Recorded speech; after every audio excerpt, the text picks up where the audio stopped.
Isaac Netero versus Maka Zoldyck laban sa nakaraan, Part 1. Pag-usapan natin yan, mga idol.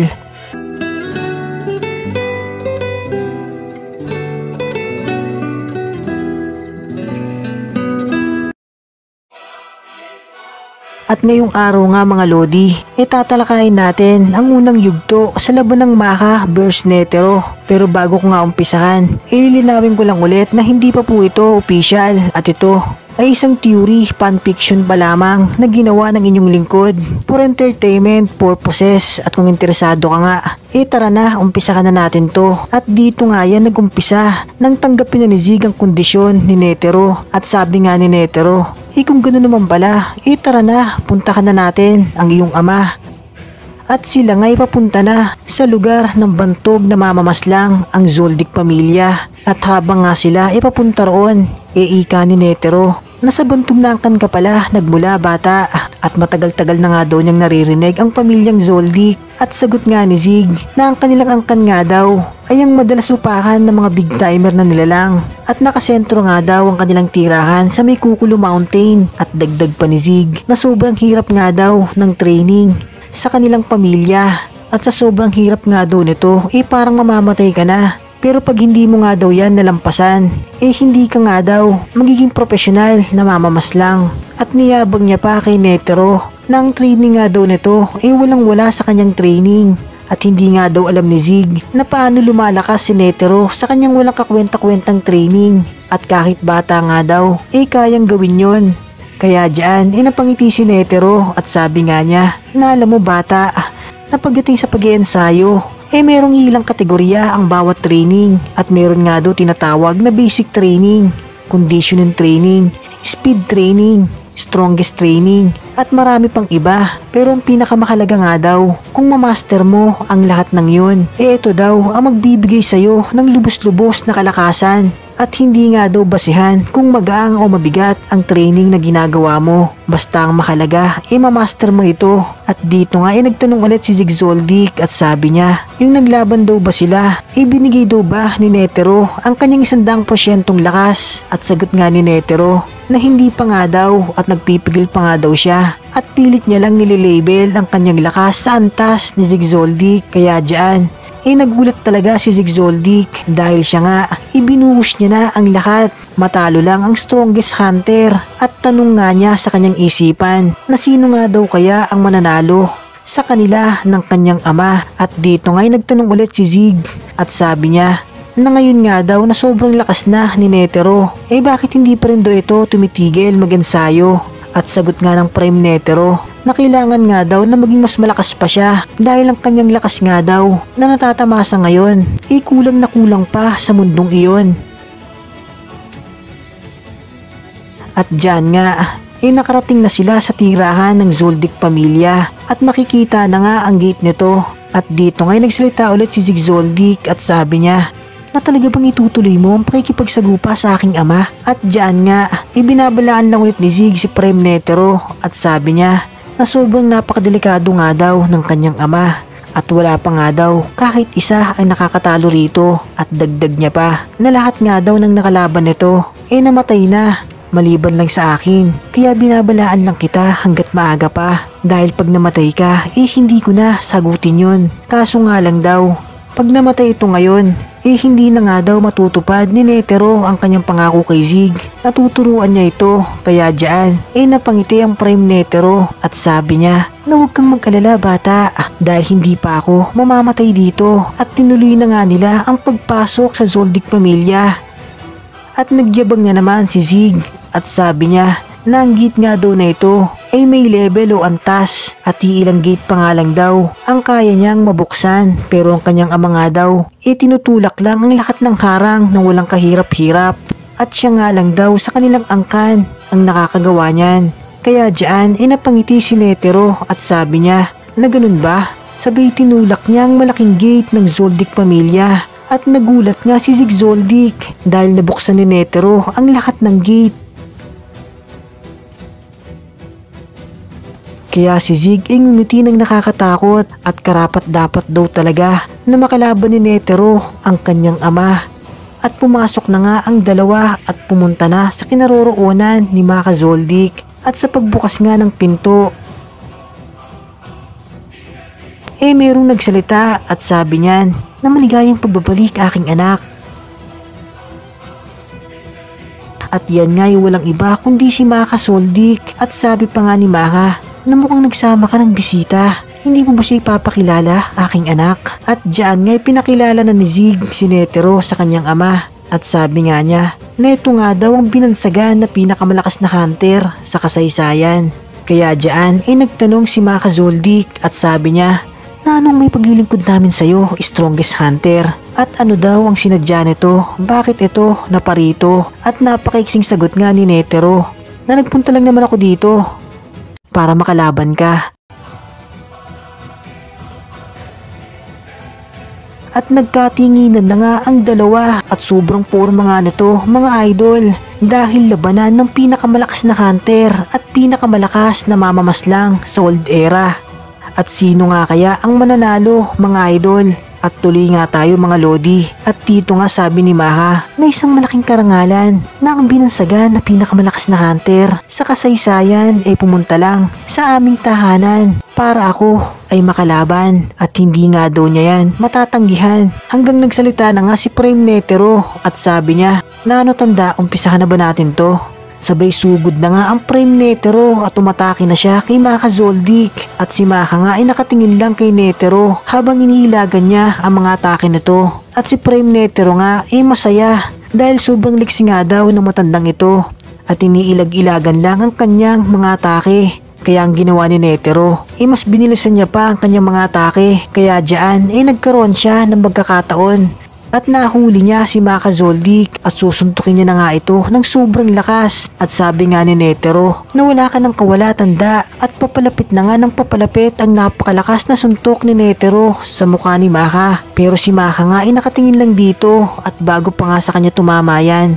bigla na lang napatigil si Netero at sabi niya na bakit hindi daw siya makagalaw. At bigla na nga lang siyang bumaldog ng sobrang lakas sa sahig na para bang may malakas na gravity sa kanyang katawan at parang hinihila nga siya nito paibaba. At bagsak nga ang the strongest hunter pero siya biglang bumangon at nakangitingang sabi niya na medyo kakaiba pala ang kakayahan mo tanda. At sagot nga ni Maka na kanina mo pa ako tinatawag na matanda.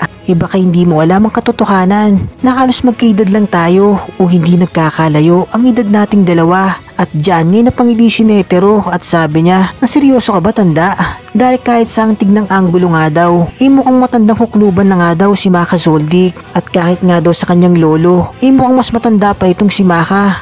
At sagot na nga lang ni Maka na huwag mong pagbasihan sa panlabas na itsura ng isang nilalang kung ilang taon na ito.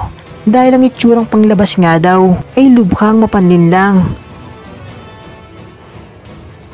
At kaya nga doon nagkaganito ang kanyang itsura dahil sa labis-labis na kapangyarihan.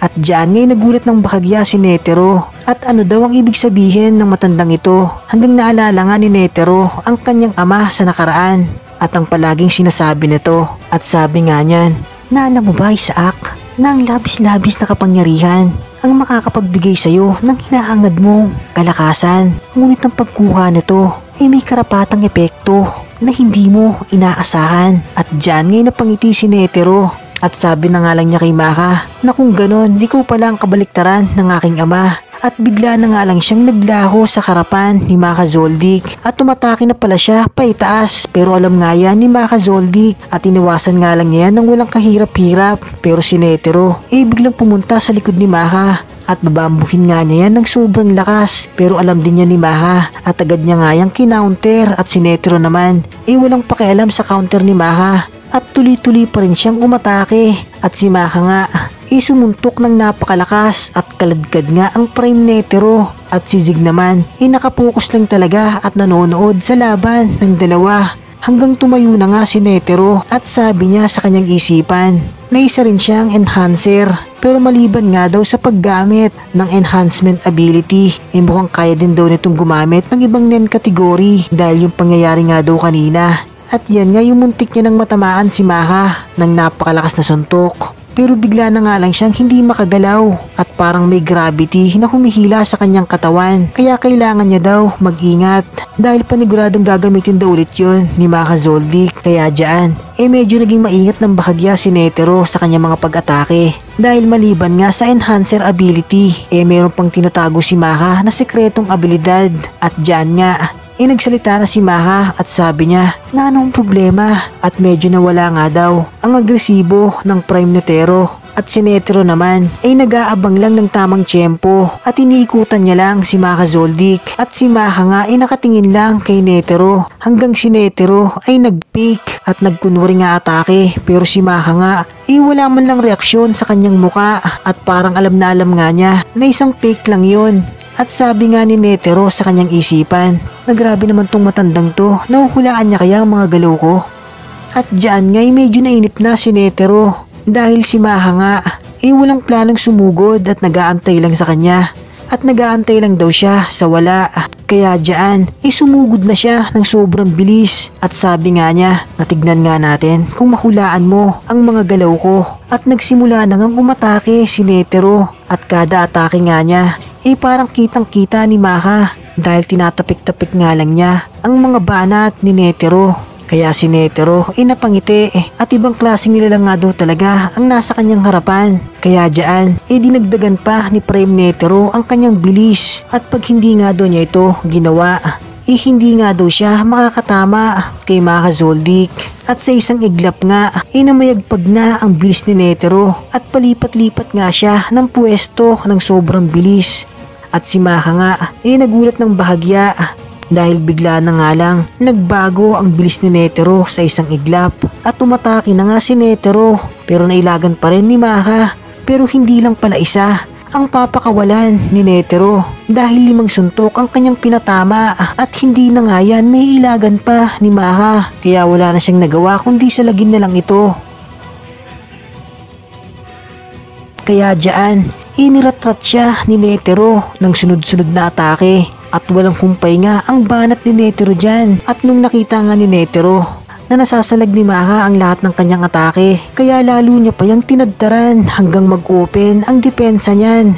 At nung makita nga ni Netero na bumukas na ang depensa ni Maka, ngumiti na ang Prime Netero at sabi niya na wala na nga daw kawala pa ang matandang ito, at bumuelo na nga siya ng bonggang-bongga at susuntukin niya na ng sobrang lakas si Maka Zoldyck. At nung papalapit na nga yan sa matanda, tila bumagal ang takbo ng oras, at ang napakalakas na suntok ni Netero kitang-kita ni Maka na papalapit na sa kanya, at bago pa nga yung tuluyang tumama kay Maka, bigla na lang ulit na patigil ang Prime Netero dahil hindi na naman siya makagalaw. At si Maka nga nagsalita na, pero bago pa nga siya makapagsalita, bigla na lang may tumama sa kanya galing sa kamao ng Prime Netero, at talsik nga si Maka at kaladkad sa lakas.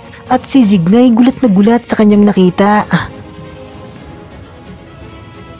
At dyan nga nakagalaw na ang The Greatest Hunter at nakangiting sabi niya, nahuli rin kita tanda, at pinaliwanag na nga niya ang kanyang ginawa. At simula nga daw nang tinamaan siya o nadali siya ni Maka ng abilidad na yon. At yan nga yung hindi siya makagalaw at parang may malakas na gravity na humihila sa kanyang katawan. At yung nadali nga daw si Netero nun, hindi niya na makalimutan yon. At alam daw niya, nagagamitan ulit yun ni Maka sa hindi inaasahang pagkakataon. Kaya yung nagsimulang umatake na nga daw siya, yun ang kanyang pinaghahandaan. At nung nakakita nga daw siya ng butas at bumukas na ang depensa ni Maka, alam daw niya na dito nagagamitin ni Maka ang abilidad na yon. Kaya hindi normal na suntok ang kanyang ginamit, at ang kanyang ginamit ay ang kanyang air punch na napakalakas. Pero sa isang iglap nga daw, nahuli ulit siya ni Maka at pinatigil siya nito at hindi na naman siya makagalaw. Pero ang aura nga daw at hangin sa kanyang kamao kumonekta pa rin at tumuloy kay Maka Zoldyck. At napakaganda nga ng naisip ng Prime Netero mga idol, dahil ang kanyang air punch pwedeng pang malapitan at pang malayuan. At dyan nga bumangon na si Maka at sabi niya na okay din daw ang atake na yon, at dagdag niya pa na pwede daw ba nilang dagdagan ang kanilang lakas. At napangiti nga si Netero.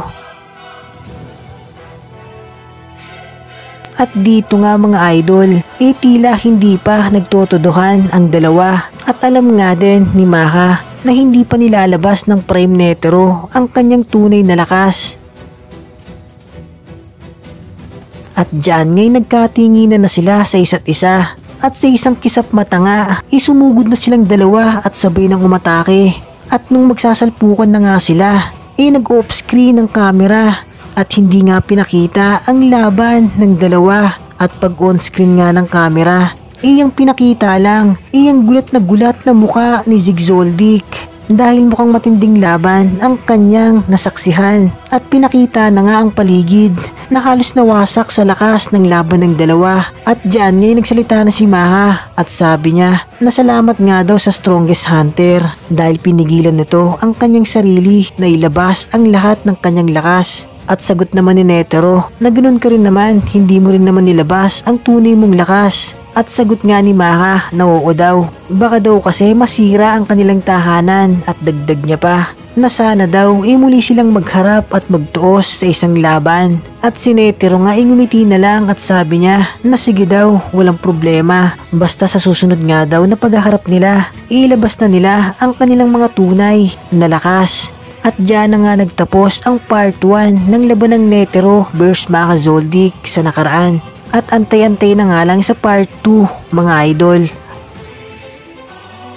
At bago nga tayo magtapos mga idol, sana huwag niyong kakalimutan mag-like dahil napakalaking tulong yan para sa ating channel. At kung meron naman kayong opinyon, i-comment nyo na lang yan sa ating comment section para malaman din namin ang inyong mga opinyon. At kung may bago naman dyan, sana huwag mong kakalimutan mag-subscribe and click the bell icon para hindi ka nahuhuli sa mga latest uploads natin. Yun, salamat!